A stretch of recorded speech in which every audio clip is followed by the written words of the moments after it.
अस्सलामुअलैकुम जी फ्रेंड्स। आज का जो हमारा टॉपिक है वो है relationship between energy and momentum, यानी कि relativistic energy and relativistic momentum. ये आज हमारा लेक्चर है। तो हम लोगों ने सीरीज स्टार्ट की हुई है मैकेनिक्स की, पीएस लेवल की। तो मैकेनिक्स की इस सीरीज़ में हम इन तमाम टॉपिक्स पर पिछली वीडियोज़ में बात कर चुके हैं। अगर आप लोग इस सीरीज़ को फॉलो कर रहे हैं तो बेस्ट है।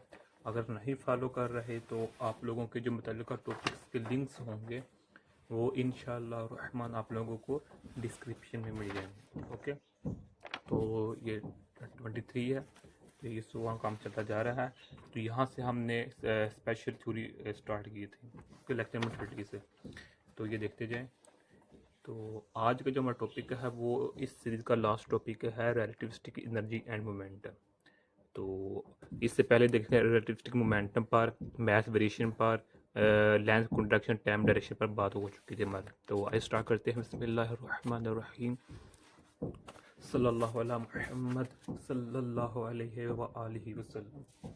सबसे पहले देखें कि जो हमारे पास एनर्जी और मैथ है, इनकी इक्वेशन का पता होना चाहिए, यानी कि जो रिलेटिविस्टिक इक्वेशंस हैं इनका हमें पता होना चाहिए। लेकिन पता होने से पहले ये देखें, तीन इक्वेशन लिखी हुई हैं, ये देखें पहली, दूसरी, तीसरी, तीन इक्वेशन का हमें पहले पता होना चाहिए, तब हमें इस टॉपिक की अच्छी तरह समझ लगेगी। ये हमारे पास टोटल एनर्जी है, पोटेंशियल एनर्जी नहीं है, ये काइनेटिक एनर्जी है। ये हमारे पास mc² है। ये किसके इक्वल है आप लोग जानते हैं, बेहतर है। ओके, ये हमारे पास मैथ है, ये स्पीड ऑफ लाइट है। हम जानते हैं जो हमारे पास स्पीड ऑफ लाइट है वो इसकी इक्वल होती है। ये बहुत ज़्यादा हाई स्पीड है, दुनिया में कोई भी स्पीड ऑफ लाइट की इक्वल नहीं है। ओके, तो एक ये फार्मूला है। तो देखें, ये एनर्जी का फार्मूला है और ये मेरे पास मोमेंटम का फार्मूला है। ये टोटल एनर्जी, ये एनर्जी का फार्मूला है, ये हमारे पास मोमेंटम का है, रिलेटिविस्टिक मोमेंटम। वैसे अगर जनरल देखें मोमेंटम हमारे पास m इज इक्वल टू मी एम वी है, लेकिन हमने इसको फाइंड किया हुआ है लास्ट वीडियो में। ओके, लास्ट वीडियो मेरे पास इसी पर बनी हुई है रिलेटिविस्टिक मोमेंटम। तो ये मेरे पास ये रिलेटिविस्टिक मोमेंटम फार्मूला है। ओके, ये तीन इक्वेशन का हमें पता होना चाहिए, लेकिन पहले उससे पहले दो तीन बातें समझ लें कि जो हमारे पास इसका रिलेशन का फ़ायदा क्या है, क्या हिसाब किताब है।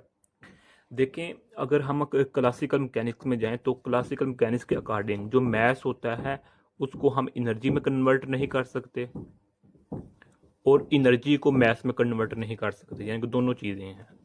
ये क्लासिकल मैकेनिक्स में हम ये देख रहे हैं कि मैथ को एनर्जी में और एनर्जी को मैथ में कन्वर्ट नहीं कर सकते। लेकिन जो आइंस्टाइन 1905 में थ्योरी दी थी उसके अकॉर्डिंग हम इस तरह, ये पॉसिबल है। ये क्या है, पॉसिबल है, इसको हम चेंज कर सकते हैं। अब वो कैसे चेंज कर सकते हैं वो इधर मैं डिटेल में नहीं बताऊंगा, क्योंकि हमारी वीडियो को शो हो रहा है। तो आप अगर देखना चाहें तो लेक्चर में 38 का ए पार्ट है इक्वल टू mc²। इसमें अल्हम्दुलिल्लाह मैंने आई थिंक 5 एग्जाम्पल समझाया हुआ है कि किस तरह हम मैथ्स को एनर्जी में और एनर्जी को मैथ्स में कन्वर्ट कर सकते हैं। जो बी पार्ट में इसमें हम सिर्फ इसकी डेरिवेशन पर बात की थी, लेकिन इसमें हमने ऑलमोस्ट तमाम बातों पर बात कर ली थी। तो ये था हमारे पास मैथ्स इंटू एनर्जी। इसके बाद एक और बात है, वो हमारे पास बात ये है कि क्लासिकल मैकेनिक्स के अकॉर्डिंग, क्लासिकल यानी कि जो पुरानी थ्योरी है उसके अकॉर्डिंग, जो हमारे जो पार्टिकल, एक पार्टिकल है, ओके, उसका मैस हमारे पास m है। पार्टिकल उसका m है। अगर ये पार्टिकल यानी कि ये मैस कुछ some energy and some momentum, अगर इस पार्टिकल कुछ एनर्जी कुछ मोमेंटम है तो हम कहते हैं according to classical mechanics, classical physics, हम ये कहते हैं कि इस पार्टिकल का कुछ ना कुछ मैस होता है। क्या होता है, मैस होता है। या फिर अगर एक पार्टिकल है उसका मैस है तो हम कहेंगे ये कुछ ना कुछ एनर्जी और कुछ ना कुछ मोमेंटम रखता है। ये बात है। लेकिन आइंस्टाइन की थ्योरी के मुताबिक, जो मॉडर्न थ्योरी के मुताबिक, स्पेशल थ्योरी के मुताबिक, जो मैस ऐसे भी पार्टिकल हैं जिनका मैस नहीं होता, जिनका मैस नहीं होता, लेकिन वो फिर भी एनर्जी कुछ मोमेंटम अपने पास लिए हुए रखती है। ये अजीब सी बात है, लेकिन ये अजीब सी बात बहुत आसान है। वो कैसे, जो आप लोगों को एक नाम सुना होगा, फोटोन।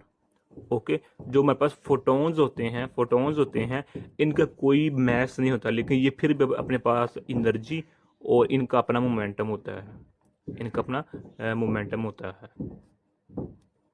तो ये छोटी सी दो एग्जांपल, दो बातें थी जो इधर मैं समझाना चाह रहा था। ओके, अगर इसके मैं डिटेल में जाना चाहूँ तो वीडियो यानी कि आई थिंक लंबी हो जाएगी, तो इसलिए मैं नहीं जा रहा। ओके, सिर्फ इस इधर आप एक बात नोट कर लीजिएगा कि जब भी हम क्लासिकल मैकेनिक्स का तज़किरा करते हैं तो उधर हमारे पास जो वेलोसिटी होती है, ये इसकी जो वैल्यू होती है वो बहुत बहुत बहुत कम होती है स्पीड ऑफ लाइट से।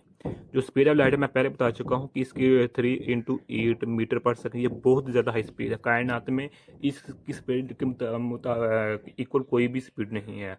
तो क्लासिकल मैकेनिक्स में हम ये देखते हैं, लेकिन जब भी हम मॉडर्न थ्योरी यानी कि थ्योरी का स्पेशल थ्योरी की तरफ आते हैं, तो एक बात याद रख लीजिए, उधर जो हमारे पास स्पीड होती है ऑब्जेक्ट की, वो ऑलमोस्ट इक्वल हो जाती है स्पीड ऑफ लाइट के। होती तो यानी कि ये पॉसिबल नहीं है कि कोई भी ऑब्जेक्ट स्पीड ऑफ लाइट से ओवर मूव करे। ओके, लेकिन हम ये कहते हैं कि जो ऑब्जेक्ट होता है उसकी वैल्यू होती है वेलोसिटी की, वो ऑलमोस्ट अप्रोक्सीमेटली इक्वल हो जाती है स्पीड ऑफ लाइट के। ओके, यानी कि 90% ऑफ स्पीड ऑफ लाइट हो जाती है। ये बात याद रखिएगा। अब हम अपने असल पॉइंट पर आते हैं। वो देखें कि ये हमारे पास 3 इक्वेशंस हैं, तो हम सेकंड इक्वेशन लेते हैं। ये सेकंड इक्वेशन हमने इधर लिख ली। ये देखें, दोनों तरफ मैं क्या करता हूँ, स्क्वायर लेता हूँ। इधर भी स्क्वायर लिया, इधर स्क्वायर लिया, ये देख लिया, ये आ गया। अब इसको मैं क्या करता हूँ कि जो मेरे पास m है, ये C4 है, इसको मैंने M2 C2 लिख लिया, तो C2 रह गया, तो उसको मैंने इस तरह लिख लिया। यानी कि प्लस से एक दफा माइनस है, इसको मैं इग्नोर करूँ तो मेरे पास यही क्वेश्चन आ जाती है। तो मैंने इस तरह लिखा, तो फिर इसको इसके साथ, इसको इसके साथ मल्टीप्लाई कर दिया। ओके, मल्टीप्लाई कर दिया, तो अब क्या होगा, ये देखिएगा कि जो ये इक्वेशन है, इस इक्वेशन को मैं इस तरह लिख सकता हूँ, इस इक्वेशन को मैं इस तरह लिख सकता हूँ। बाकी ये इक्वेशन ऐसे ही हैं, यानी कि इनका मैंने एलसीएम ले लिया, इन दोनों का मैंने एलसीएम लिया, तो मेरे पास ये आंसर आ गया।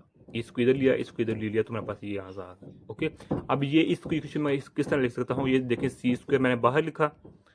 ओके, चलो इसको मैं इधर इधर करता हूँ। देखिए ये हमारे पास क्या है, ये M² है, C² है, V² है, तो ओवर क्या है, 1/VC²। ऐसे है, तो मैं इसको ऐसे लिख सकता हूँ, MV² ओवर 1/V²C², तो मल्टीपल C²। इसको मैं इस तरह लिख सकता हूँ। तो अब देखें, ये इधर से स्क्वायर है, इधर भी स्क्वायर है, तो इसके ऊपर स्क्वायर रूट ले लेते हैं। वो कैसे, कि मैं इसको ऐसे लिख सकता हूँ, V²C², ऐसे ऐसे मल्टीप्लाई C। इसको मैं ऐसे लिख सकता हूँ और इसको मैं ऐसे लिख सकता हूँ, बिल्कुल ईजी है, कोई इसमें मुश्किल वाली बात कोई नहीं है। ठीक है, तो हमने ऐसे इसी तरह किया, इसको हमने इस तरह लिख लिया, और इन दोनों को हमने एलसीएम लिया, तो इसको रीअरेंज किया, तो इस तरह कर लिया। तो अब देखिए, इनको हम इस तरह लिख सकते हैं। हम जानते हैं कि जो मेरे पास मोमेंटम का फार्मूला किसकी इक्वल होता है, ये है मोमेंटम का, तो उसकी जगह हमने ये वैल्यू पुट कर दी। तो ये C² पहले मौजूद है, इसमें से हमने कॉमन लिया, M² C² कॉमन लिया, तो मेरे पास ये बच गया। ओके, तो अब जो हमारे पास है, ये देखें, P² C² ये वैसे का वैसे, ये प्लस प्लस M² C²। अब ये कैसे है, इसको मैं देखते हैं। ये देखिए, मैंने सामने लिखा हुआ है, जो मेरे पास ये टर्म है, इसका ये ऊपर वाली वैसे की वैसे ही है, इसका हमने एलसीएम लिया, तो ये एलसीएम ले लिया, तो ये ऊपर चला जाएगा, डिवाइड ऊपर चला जाएगा, तो बाकी ये टर्म आपस में कैंसिल होकर C² बच जाएगा। तो जो इसका C² होगा वो इसके साथ मल्टीपल होगा, तो वो C4 हो जाएगा। ओके, तो ये इक्वेशन हमारे पास आ चुकी है, relationship between relativistic energy and relativistic momentum आ चुका है। ये मेरे पास मोमेंटम है, ये मेरे पास क्या है, मैस है, ये मेरे पास एनर्जी है, ये मेरे पास C क्या है, ये दोनों C क्या है, कांस्टेंट है, स्पीड ऑफ लाइट है, ये हमेशा कांस्टेंट रहते हैं, जहां मर्जी लिख लें आप लोगों इसको। तो ये क्वेश्चन है। इसके अलावा इसी क्वेश्चन को हम रीअरेंज करके इस तरह लिख सकते हैं। तो ये देख लीजिए, इसको हम इस तरह लिख सकते हैं, E², इक्वेशन एक ही है, C² P² plus M² M4। Okay, इसी इक्वेशन को मैं इस तरह लिख सकता हूँ, या फिर इस इक्वेशन को मैं इस तरह लिख सकता हूँ, E² negative C² P² is equal to M² C²। Okay, यही बस यही फ़र्क है। तो यही आज का हमारे से टॉपिक था। मैं उम्मीद करता हूँ आप लोगों की इस वीडियो की समझ आ गई। जज़ाकल्लाह खैर, आप इन दुआ में याद रखिएगा। और आप लोगों ने अभी तक हमारा चैनल पाक MN अकेडमी इसको सब्सक्राइब नहीं किया तो प्लीज़ सब्सक्राइब कर दें, लाइक शेयर कर दें। जज़ाकल्लाह खैर। अस्सलामु अलैकुम व रहमतुल्लाहि व बरकातुहू।